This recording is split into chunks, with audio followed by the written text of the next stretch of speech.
안녕하세요, 경자입니다. 오늘도 여러분들께 좀 유익한 경매 물건이 나와서 좀 말씀을 드려보려고 합니다. 여러분들이 경매 물건을 보실 때 어떤 물건들을 주로 보세요? 안전한 물건? 가격이 많이 떨어진 물건? 이런 것들은 사실 누가 봐도 메리트 있는 물건이죠. 너무 한 번에 눈에 띄잖아요. 이런 거는 너무 진부하니까 조금 위험해 보이는 물건 중에서 문제없이 안전하게 가져갈 수 있다. 하지만 딱 봤을 때는 문제가 있어 보인다 라는 점에서 초보자분들이나 이 내용을 잘 모르는 분들은 입찰하기가 상당히 어렵겠죠. 그래서 그런 분들을 제끼고 내가 좀 덜한 경쟁으로 낙찰을 받을 수 있기 때문에 물건을 하나 소개해 드리려고 합니다.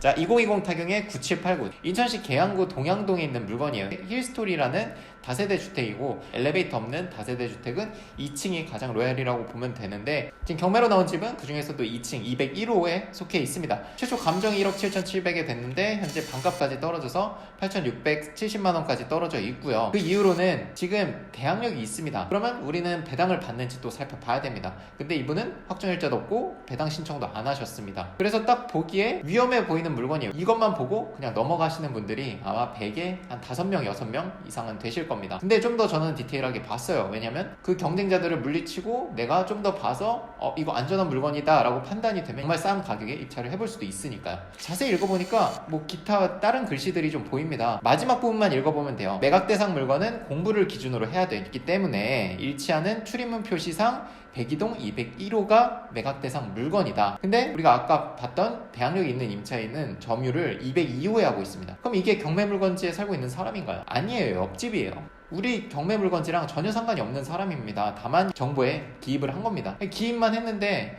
여기는 어쨌든 어떤 시스템에 의해서 계산이 되기 때문에 마치 대항력이 있는 것처럼 판단이 됩니다. 근데 여러분들이 또 1금융권, 2금융권이 선순위로 세입자가 있다면 대출이 안 나오는 걸 안다면 이 사람은 진짜 임차인이 아니구나 라는 걸 또 판단할 수 있어야 돼요. 뭐냐면 지금 소멸 기준이 되는 국민은행입니다. 자, 국민은행이 8,700만원 대출을 해줬는데 만약에 이 사람이 2009년도에 살고 있는데 국민은행 가서 대출해주세요 하면 해줄까요? 2010년에? 1년 뒤에? 안 해주죠. 절대 안 해줍니다. 이 금액이 작은 금액이어도 대출을 아예 안 해줍니다. 1금융권은. 그렇기 때문에 이 사람은 가짜이구나 라는 거를 생각을 할 수 있어야 돼요. 만약에 이게 문제가 있을 시에 우리가 법원에 또 이의 제기를 할 수 있기 때문에 우리는 이것만 믿고 가면 돼요. 매각 물건 명세서에 적혀져 있습니다. 보시면 그대로 적혀있죠. 매각 대상 물건은 공부를 기준으로 해야 된다. 201호가 매각 물건 대상이다 라는 겁니다. 오땡땡 님이 이제 우리 집에 살고 있는 겁니다. 2015년 4월 근저당 소멸 기준이 2010년이죠. 5년 뒤에 들어오셨기 때문에 대항력이 전혀 없습니다. 우리가 상관할 바가 아니에요. 그래서 이 물건은 안전한 물건이니까 입찰하시면 됩니다. 또 여러분들이 생각하실 수 있죠. 1억 7,700이 애초에 너무 높은 가격 아니었냐. 맞습니다. 지금 가격으로 봤을 때는 좀 높기는 한데 그래도 반값이면 지금 입찰해볼 여지는 충분히 있습니다. 좋은 가격에. 네이버 부동산으로 한번 살펴보겠습니다. 힐스토리라는 다세대 주택이고 여기 와서 보면 우리 집은 방이 3개입니다. 여기 아래쪽에 도면도를 보시면 방이 하나, 둘, 3개 있습니다. 이런 식으로 준신축급 2009년도에 지어진 평범한 다세대 주택이고, 일단 여기서 한번 필터를 걸어볼게요. 요 일대가 제가 만약에 매물을 전세나 매매로 내놨을 때 경쟁해야 되는 어떤 그 물건들이겠죠. 경쟁 우위에 서려면 어떻게 해야 돼요? 싸게 내놓으면 됩니다. 그래서 이 중에서 제일 싼 게 뭔지 한번 찾아볼게요. 일단 방 3개짜리로 필터를 하고요. 보시면 2009년도에 보존 등기일이 됐어요. 그러니까 2009년도에 지어진 건데, 그러면 2009년도면 지금으로부터 한 13년 정도가 됐죠. 그럼 플러스 마이너스 3 해서 10년에서 16년 이렇게 해보겠습니다. 10년부터 16년 차. 이렇게 하면 우리 거랑 얼추 비슷한 연식의 물건들이 쭉 나옵니다. 여기까지 하셨으면 이제 마지막으로 뭘 해야 되냐? 가격으로 필터를 해볼게요. 일단은 우리가 지금 쓸 수 있는 가격이 8,600만원부터죠. 그래서 1억 이하로 한번 물건들이 있나 보겠습니다. 1억 이하로 했더니 전부 다 사라졌네요. 하나도 없습니다. 그러니까 방 3개 요 정도 연식은 무조건 1억 이라는 겁니다. 매매든 전세든. 그러면 좀 더 높여 가볼게요. 언제 매물이 나온지. 하나, 둘, 셋. 1억 3천에서 좀 많이 나오는 것 같습니다. 요 중에서 저 같으면은 요거를 이렇게 넓힌 뒤에 이렇게 하면은 한꺼번에 좀 볼 수 있거든요.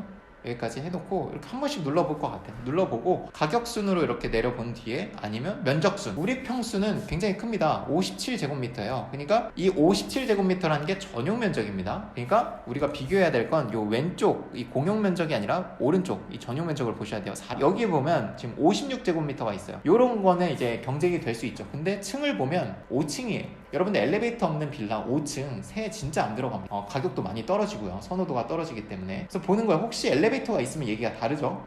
여기서는 45제곱미터가 제일 크네요. 근데 얘도 5층입니다. 비교 대상이 아니고 4층도 있긴 한데 이것도 높고요. 없죠. 지금 이 가격대에 저층은 잘 없습니다. 다 5층, 고층 가격 순으로 해도 뭐 38제곱미터 이런 건 아니죠. 엘리베이터가 있지만 평수가 너무 작고요. 이런 식으로 이제 쭉 올려보는 거예요. 그러면 이렇게 매물이 많아 보이지만 지금 우리 층, 2층 그리고 평수도 이렇게 큰 건 하나도 없었죠.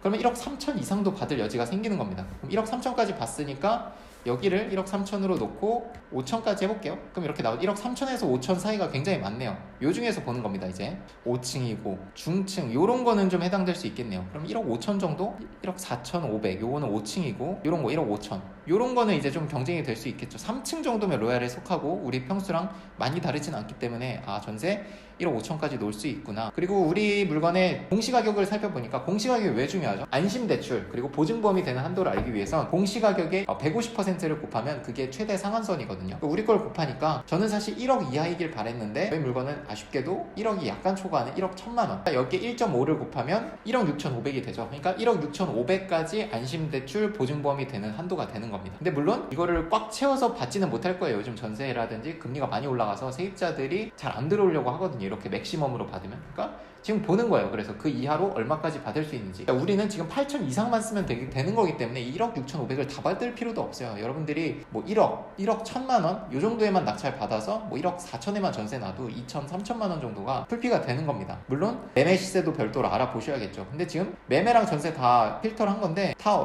가격이 1억 한 4천 이하로도 잘 없습니다. 우리 정도 조건 되는 물건이. 우리 물건이 조건이 되게 좋아요. 평수도 크고 층고도 좋고 이 빨간 글씨가 있다는 이유로 지금 단가까지 떨어진 겁니다. 이게 없었으면 아마 전차에서 들어왔겠죠. 지금 8,600까지 떨어져 있기 때문에 들어갈 여지가 충분합니다. 저는 1억 초반까지는 좀 상당히 괜찮은 가격이라고 판단을 하고요. 물론 별도로 전화조사를 해봐야 됩니다. 그래서 이런 식으로 손품을 팔아도 매물을 가지고도 내게 가장 싼 가격이면 가장 먼저 나가겠죠. 조건이 가장 좋다면. 그거를 노리고 입찰을 하는 겁니다. 그 가격보다 싸게. 근데 지금 보셨다시피 1억 4천 이하로는 사실 우리 거보다 다 작고 층수가 너무 높거나 이렇거든요. 우리 거를 1억 4천에 내놓거나 아니면 정말 경매로 싸게 받았으니까 1억 3천에 정말 금매로 내놓으면 금방 나갈 거라고 저는 생각이 듭니다. 이렇게 시세에 대해서 좀 말씀을 드렸고 그 다음으로 이제 말씀드릴 게 여기 주변 입지를 좀 말씀드릴게요. 보시면 여기는 일단 김포공항이랑 가까이 있어가지고 여기서 뭐 김포공항까지 가는데 버스 타고 한 30분이면 들어갑니다. 약간 이렇게 돌아가긴 하는데 그래도 정거장이 뭐 많지는 않기 때문에 30분이면 들어가고요. 그리고 무엇보다 중요한 게 이쪽에 보시면 인천 계양 테크노밸리라고 해서 상당히 큰 택지 조성이 됩니다. 여기는 수많은 일자리 그리고 주택 단지들도 들어오게 됩니다. 그 내용에 관해서는 여기 제가 기사를 하나 가져왔는데 2026년까지 이제 준공될 예정이고 공공주택 16,640가구가 들어온다. 이거는 사실 호재일 수도 있고 안 좋은 거일 수도 있어요. 아무래도 새로 들어오는 주택들이 모두 아파트는 아니고 다세대 주택도 있을 텐데 그거는 이제 신축이 들어온다는 거죠. 그러면 상대적으로 우리 건 구축으로 밀린다는 얘기입니다.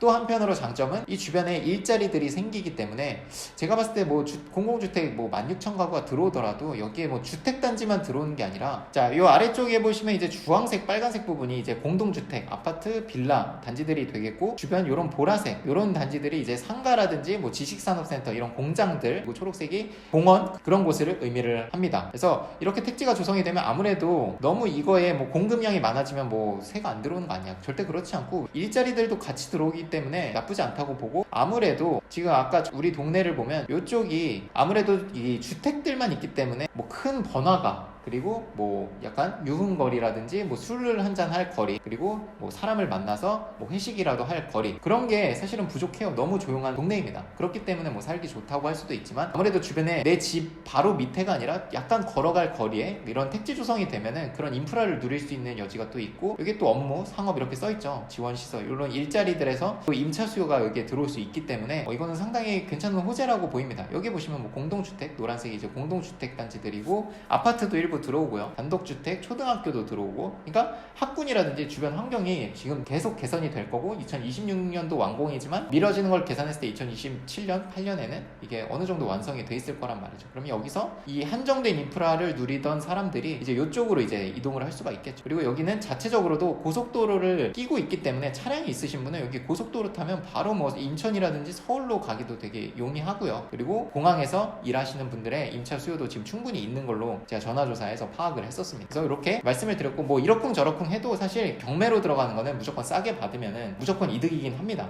여기 뭐 이런 집이 뭐 공실이 나진 않을 거 아니에요. 여러분들이 말도 안 되게 비싸게 내지 않는 한. 매물을 봤을 때 1억 4천 이하로는 이런 조건의 물건을 찾을 수가 없었는데 지금 8,600까지 떨어져 있기 때문에 충분히 좋은 가격에 여러분들이 입찰할 수 있지 않을까 생각을 합니다. 아쉽게도 공시지가 1억이 넘기 때문에 저한테 취득세가 12%입니다. 그래서 비규제이기 때문에 1주택자 또는 무주택자 분들이 투자용으로 입찰을 하셔서 풀피를 만들기는 충분하다. 싸게 받아서 여유롭게 세를 맞추자, 높게 맞추자 라는 식으로 접근을 하면 좋을 것 같습니다. 이 물건은 뭐 상당히 괜찮아요. 층도 좋고 권리 분석상 문제가 있어 보이지만 없기 때문에 더 메리트가 있는 겁니다. 경매로는. 이렇게 제가 오늘 보는 물건을 소개해 드렸고, 계속적으로 경매 물건 보다가 좋은 게 있으면 여러분들 영상을 통해서 좀 설명을 드려볼게요. 경매 권리 분석 뭐 이런 거 너무 어렵게 생각하지 마시고, 나한테 인수되는 권리가 없으면 그냥 가격만 보면 되는 거예요. 근데 이거는 인수될 권리가 있어 보이지만 이거는 옆집이었다. 그래서 아랫사람을 보면 되는데 이 사람은 문제가 없다. 명도 대상이기 때문에 입찰하시면 된다. 가격만 고려하시면 된다. 갖고 있으시면서 또 좋은 또 호재가 있으실 걸로 예상이 됩니다. 자, 여기까지 이제 제가 보는 경매 물건 설명을 드렸고, 다음 영상에서 또 좋은 경매 물건으로 여러분들께 찾아뵙겠습니다. 고생 많으셨습니다. 감사합니다.